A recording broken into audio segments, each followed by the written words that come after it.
Wakil Ketua Umum Partai Kebangkitan Bangsa, Jazilul Fawaid, merespon penolakan Partai Gelora kepada Partai Keadilan Sejahtera untuk masuk koalisi Prabowo Gibran. Menurut Jazilul, Gelora boleh-boleh saja menyatakan penolakan. Itu hak mereka. Jazil mengaku PKB menghormati keputusan Gelora menolak PKS bergabung. PKB sendiri sudah memberikan sinyal untuk mendukung pemerintahan Prabowo Gibran mendatang, terutama setelah Prabowo berkunjung ke kantor DPP PKB. Hal yang sama juga diungkapkan oleh Wakil Ketua Umum Gelora, Fahri Hamzah, yang menyebut parpolnya tidak mempermasalahkan apabila PKS merapat ke pemerintahan era Prabowo Subianto dan Gibran Rakabuming Raka. Overall bagi saya, kalau kita membaca dua variabel lainnya, yaitu bagaimana resistensi yang cukup keras dimunculkan oleh Partai Gelora. Sekalipun Gelora ini kan nggak lolos ke parlemen, tapi kan sejak awal memang pasang badan untuk memenangkan Prabowo dan Gibran. Jadi ketika ada upaya untuk berkomunikasi dengan Prabowo Subianto, jangankan ada niat untuk kerjasama ya, berkomunikasi saja dengan Prabowo Subianto, kawan-kawan Gelora itu udah marah-marah dan ngamuk-ngamuk. Itu kan sebagai satu bentuk penolakan yang menurut saya cukup agresif.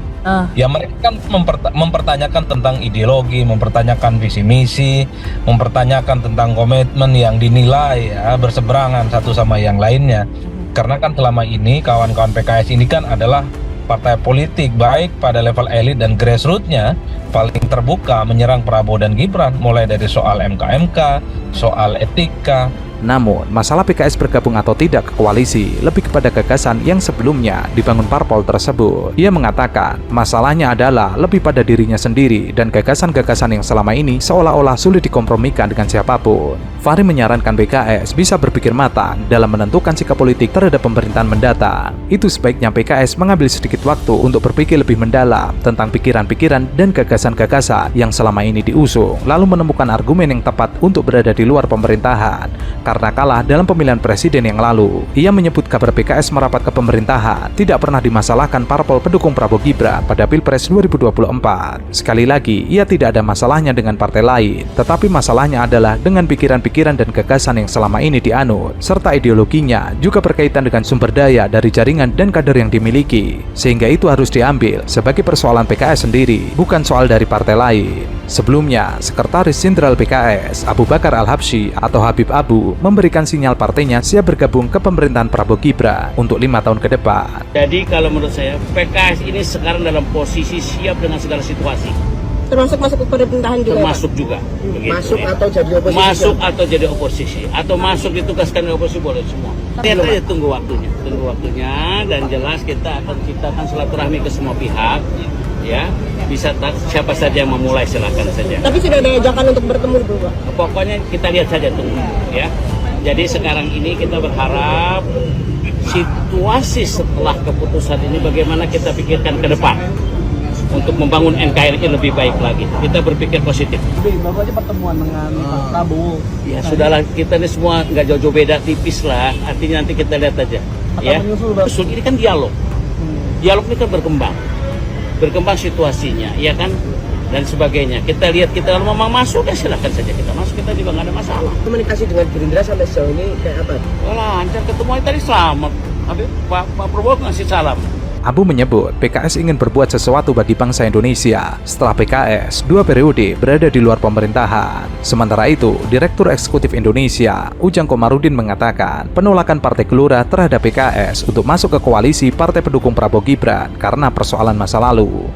Ujang menyebut, publik sudah mengetahui bahwa Partai Gelora didirikan oleh tokoh-tokoh yang dulu merupakan kader PKS, sehingga dengan bergabungnya PKS di Prabowo Gibran, menyebabkan ketakutan peranan Partai Gelora akan terpinggirkan. Ujang menyebut, Partai Gelora yang berdiri sebagai bentuk antitesa dari PKS, merasa telah berjuang keras untuk membantu pemenangan Prabowo Gibran, sedangkan PKS merupakan pendukung Anies Baswedan yang juga kerap mengkritik Prabowo Gibran. Meski punya jasa memenangkan Prabowo Gibran, Ujang menilai daya tawar Partai Gelora tidak akan kuat, lantaran partai tersebut gagal mendapatkan kursi di DPR. Sementara PKS justru mengalami peningkatan suara di Pileg 2024. Ini sebagai dampak dari efek ekor jas pendukung Anies. Sementara itu, perseteruan antara PKS dan Partai Gelora belum berakhir. Dalam podcast Akbar Faisal, petinggi Partai Gelora mempertanyakan ideologi yang dimiliki oleh PKS. Ia adalah Fahri Hamzah yang mengatakan problem dari PKS itu adalah tidak adanya lagi ideologi. Menurut Fahri, partai politik bisa terpilih lantaran ideologi atau juga sumber daya seperti kekuatan modal, SDM hingga kekuatan jaringan. Bisa jadi partai terpilih karena sosok figur. Problem dari PKS karena tidak adanya ideologi. Kemudian ideologi itu tidak ada juru bicaranya. Menurut Fahri, yang tersisa dari PKS hanya mesin partai atau petugas partai. Kalau itu membuat orang terpilih karena banyak faktor, ada pedagang, ada media, uang, jaringan tradisional, dan seterusnya. Dan kalau itu membuat orang terpilih, ya memang banyak alasan partai terpilih. Ada karena pedagang, ada karena media, ada karena uang, ya kan? Ada karena jaring tradisional dan seterusnya lah kira-kira gitu. Tapi berbicara sesuatu yang konseptual, gagasan, partai itu mewakili apa? Saya kira itu yang kesulitan sekarang ini gitu. Mencari juru bicaranya yang sulit.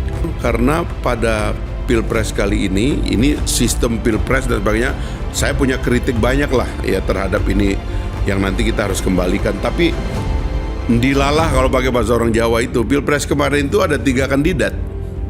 Dan dari 3 kandidat ini yang ngambil jalan moderat itu, kompromi, negosiasi, itu adalah Pak Prabowo.